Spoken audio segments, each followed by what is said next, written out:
அதே போன்று எமது கலாச்சாரங்களிலே பல்வேறு வித்தியாசங்கள் காணப்படுகின்றன. அவற்றுக்கு நாங்கள் மதிப்பளிக்க வேண்டும். எமது பிள்ளைகள் ඒටාවේනික සංස්කෘතියක් එක්ක அதற்கே தனித்தான ஒரு கலாச்சாரம் இருக்கின்றது. ලස්සන නැද්ද මේ දරුවන්? இந்த பிள்ளைகள் எடுத்துக்கொண்டால் எவ்வளவு அழகாக இருக்கின்றார்கள். ලස්සනයි අපිට.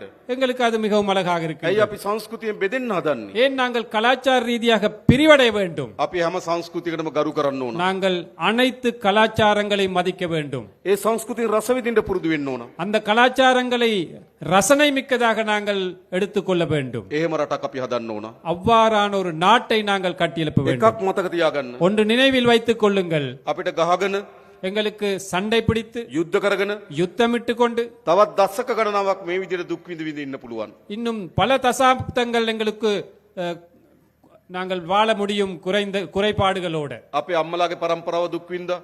எமது பெற்றோர்களுடைய பரம்பரை கஷ்டப்பட்டார்கள். අපේ පරම්පරාව දුක් විඳා. நாங்கள் எமது பரம்பரை கஷ்டப்பட்டோம். මේ ගැටුම් යුද්ධ හදාගෙන අපිට ඕන අපේ දරුවන්ගේ පරම්පරාවත් යුද්ධයකට තල්ලු කරන්න இந்த පුළුවන්. முரகல் நிலை யுத்தங்களை ஏற்படுத்தி எமது இந்த பிள்ளைகளுடைய பரம்பரை எங்களுக்கு தேவை என்றால் கஷ்டமான ஒரு நிலைக்கு கொண்டு போகலாம். ඒ නිසා අපිට ගහගෙන මරාගෙන ඇනකොටාගෙන රටකට ඉස්සරහට යන්න බෑ. ஆகவே சண்டை பிடித்து முரண்பட்டு இவ்வாறு ஒரு நாட்டுக்கு முன்னுக்கு போக இயலாது. අපේ රට ඉස්සරහට යන්නෙම எமது நாடு முன்னுக்கு போவதாக இருந்தால் අපි අතර සමගිය හැදුනොත් විතරයි.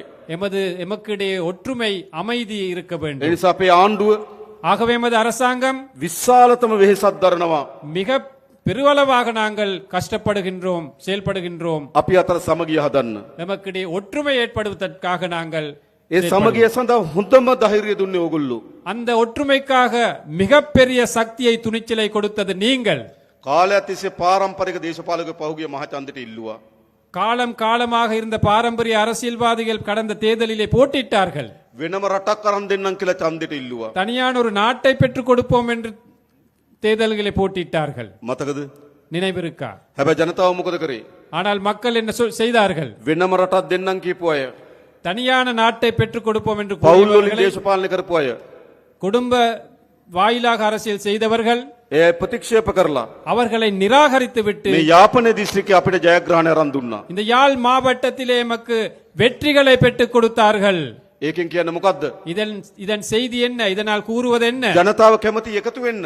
மக்கள் அனைவருமே ஒன்றாக சேர்ந்து வாழ விருப்பம். ජනතාව ගාව ජාතිවාදේ නෑ. மக்கள் மத்தியிலே இனவாதம் இல்லை. ජනතාව ගාව ආගම්වාදේ නෑ. மக்கள் மத்தியிலே மதவாதம் இல்லை. හැබැයි දේශපාලකයා ගාව තියෙනවා. ஆனால் அரசியல்வாதிகள் மத்தியிலே இருக்கின்றது அந்த அனைத்தும். ඕකයි ප්‍රශ්නේ උනේ. அதுதான் பிரச்சனையாக இருந்தது. උතුරෙත් දකුණෙත් வடக்கிலும் தெற்கிலும் දේශපාලකයන්ගේ පැවැත්ම උනේ ජාතිවාදය. அரசியல்வாதிகள் இருப்பாக காணப்பட்டது இனவாதம். දැනුත් නැවත නැවත දකුණේ හිසෝසවන්න උත්සාහ කරනවා. மீண்டும் தென்பகுதியிலே இனவாதம் தலை தூக்க சில செயற்பாடுகள் போகின்றன.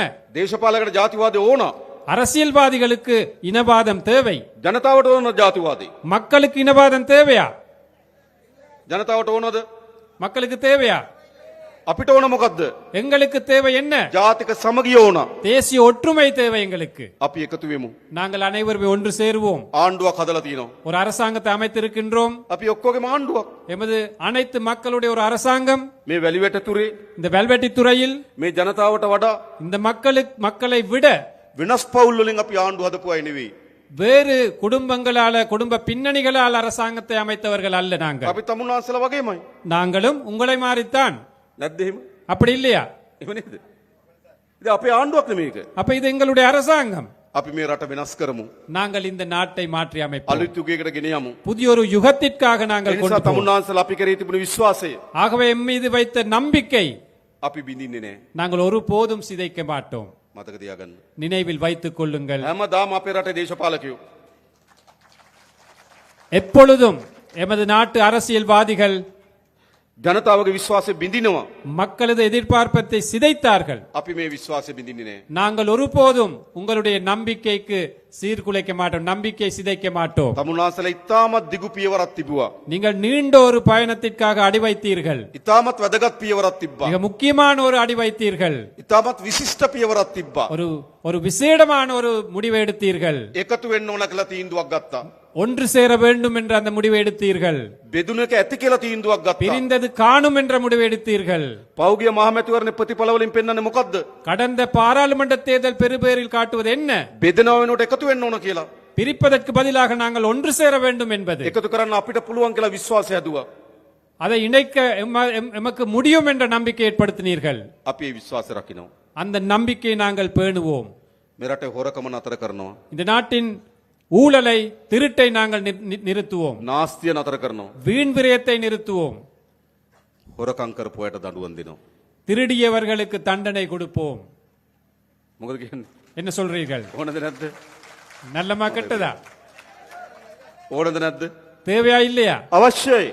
தேவை தேவை. අපේ රටේ දරුවට විදින ඉන්ජෙක්ෂන් එකෙන් හොරකම් කරලා නම් எமது பிள்ளைகளுக்கு குழந்தைக்கு ஏத்தும் ஊசியிலே களவெடுத்திருந்தால் බාල බෙහෙත් ගෙනල්ලා නම් தரக்குறைவான மருந்துகளை இறக்குமதி செய்திருந்தால் ස්පිරිතාලේ හදනකොට ඒකෙන් හොරකම් කරලා නම් வைத்தியசாலைகளில் இருந்து களவெடுப்பதாக இருந்தால் පාර හදනකොට ඒකෙන් හොරකම් කරලා නම් வீதியை அமைக்கும் போது அதிலிருந்து களவெடுத்திருந்தால் කෝටි ගණන් ධනෙ එක්රැස් කරගෙන යන දේශපාලකයෝ கோடிக்கணக்கான நிதியை அரசியல்வாதிகள் ஒன்று சேர்த்திருக்கின்றார்கள். ඒ ගැන පරීක්ෂණ කරන්න ඕනේ නැද්ද? அது தொடர்பாக விசாரணை நடத்த வேண்டுமா வேண்டாமா? දඬුවම් දෙන්න ඕනේ නැද්ද? தண்டனை வழங்க வேண்டுமா வேண்டாமா? අන්නේ දඬුවම් දෙන ආණ්ඩුව තමයි ජාතික ජනබලවේගයේ ආණ්ඩුව. அவ்வாறு தண்டனை வழங்கும் அரசாங்கம் தான் தேசிய மக்கள் சக்தி அரசாங்கம்.